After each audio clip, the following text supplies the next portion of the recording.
ভাইরা আমার, আল্লাহর কসম করে বলি, একটা সময় আসবে মন খুলে নামাজ পড়তে চাইবেন। বিশ্বাস করেন ভাই, লিখে রাখেন ডায়েরিতে।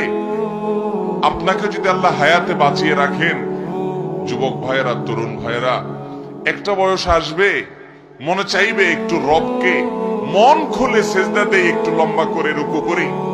পারবেন না, অসুস্থ হয়ে যাবেন, রোগবালায় ধরে ফেলবে। বাবারে, সে সময় আসবে না? বৃদ্ধ মুরব্বীদেরকে, চাচাদেরকে জিজ্ঞাসা করেন, চাইলেও অজু ধরে রাখতে পারে না, নামাজ পড়তে পারে না, চাইলেও পারে না। একটা সময় আসবে চাইবেন, পারবেন না। নামাজটাকে সুন্দর করেন, সময় মতো পড়েন, অনেক রাকাত নামাজ পড়বেন, নফল নামাজ পড়বেন। এটার চেয়ে উত্তম হলো ফরজটা পড়লেন, মূল সুন্নত গুলাই পড়লেন, কিন্তু ধীরস্থিরতার সাথে পড়লেন। 10 রাকাত তাড়াহুড়া করে পড়ার চাইতে 2 রাকাত আস্তে আস্তে পড়া অনেক বেশি